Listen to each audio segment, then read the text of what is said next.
আসসালামু আলাইকুম, welcome back to my channel হিমার্স fashion.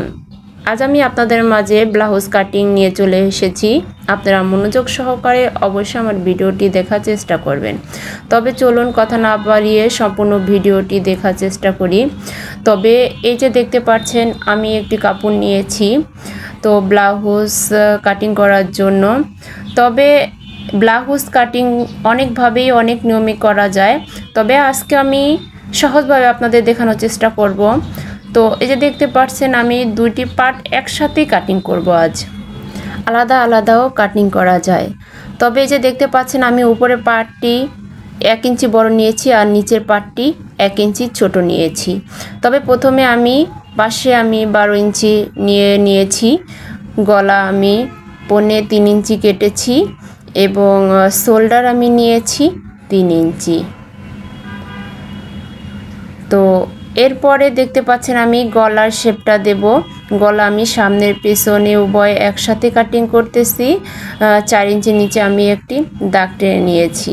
যখন সেলাই করব অবশ্যই সামনের পার্টে 1 ইঞ্চি আমি বড় দিয়ে সেলাই করব। তবে এবার আমি আর্মহোলের মাপ নিয়ে নিচ্ছি 6 ইঞ্চি।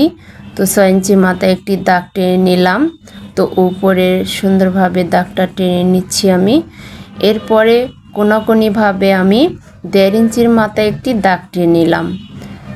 তারপরে 6-এর অর্ধেক হচ্ছে 3 ইঞ্চি, 3-এর মাঝখানে একটি দাগ টেনে সুন্দরভাবে শেপটা করে নিচ্ছি। তবে ফলো করবেন ব্লাউজের এই আর্মহোলের মাপটা সুন্দরভাবে এবং সঠিকভাবে দেওয়ার চেষ্টা করবেন। তবে চলে এসেছি বডির মাপের। বডি আমার হচ্ছে 40 ইঞ্চি। 40কে 4 ভাগের 1 ভাগ করলে হয় 10 ইঞ্চি। তবে আমি এখানে 12 ইঞ্চি নিয়েছি।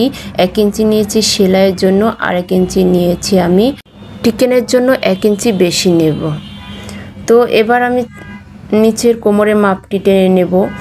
কোমরের মাপ হচ্ছে আমার 34 ইঞ্চি।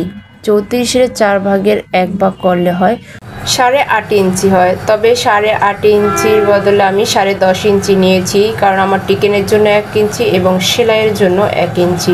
এই মোট হচ্ছে আমার 10.5 ইঞ্চি। তবে এর পর্যায়ে ব্লাউজের লম্বা নিয়েছি 17 ইঞ্চি। তারপরে সুন্দরভাবে আমি শেপটা করে শেপ দিয়ে তারপর দাগ টেনে নিচ্ছি।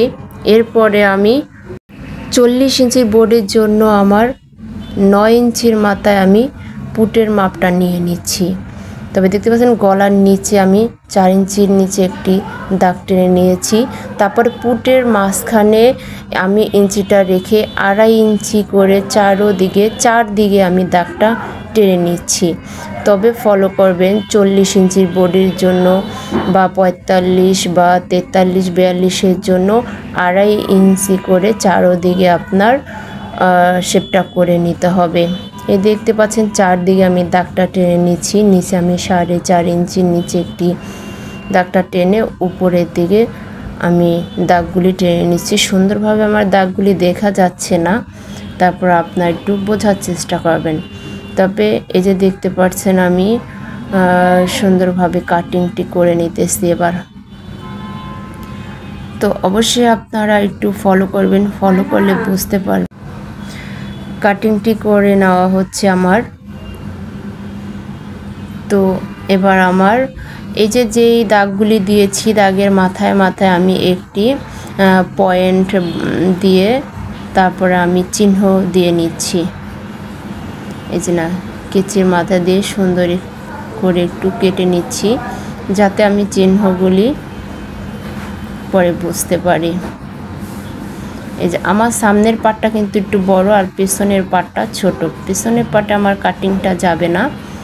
তো গলা আর্মহোল এগুলি একসাথে আমি কেটে ফেলেছি আপনাদের সহজভাবে বোঝানোর জন্য বা দেখানোর জন্য। এবার আমার বডির কাটিংটা হয়ে গেল। এবার চলুন আমি হাতার কাটিংটা করে নিই। হাতার লম্বার মাপ নিয়েছি আমি 10 ইঞ্চি। আমার ব্লাউজের তো ছোট হাতা নিতে হয়, তার জন্য 8.5 বা 8 ইঞ্চি রাখলে আমার 10 ইঞ্চি আমি লম্বায় কেটে নিয়েছি সেলাইয়ের সহ। এই দেখতে পাচ্ছেন ব্লাউজের পাশের দাগটি টেনে নিচ্ছি। এখানে বডি হচ্ছিল আমার 40 ইঞ্চি, 4 ভাগে 1 ভাগ 10 ইঞ্চি নিয়েছি, আর এখানে আমি 9 ইঞ্চি নিয়েছিলাম, তবে স্কিপ করা হয়েছে। এখানে আরমোলের নিচে দিয়েছি 2.5 ইঞ্চি নিচের দাগ টেনে নিয়েছি, সামনে 3 ইঞ্চি নিচে একটি দাগ টেনে সুন্দরভাবে শেপটি করে নিলাম। তবে এখানে মুহুরি নিয়েছি আমি 5 ইঞ্চি, 1 ইঞ্চি সেলাইয়ের জন্য 6 ইঞ্চি কেটেছি। তো এই যে দেখতে পাচ্ছেন সুন্দরভাবে দাগটি টেনে আমি শেপ করে নিয়ে সেলাই কাটিংটি করে নিলাম। তো একটি পয়েন্ট দিয়ে দিলাম, মিডল পয়েন্ট। তো এই যে দেখতে পাচ্ছেন কাটিংটি হয়ে গেল।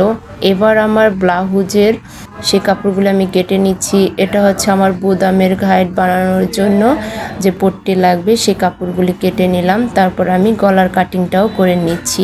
গলার কাটিং যখন করেছি আমার এই টুকরা কাপড়টা বেরোচ্ছে, ওটার মাপ দিয়েই তারপরে আমি সহজভাবে আমি গলার কাটিংটা করে নিলাম।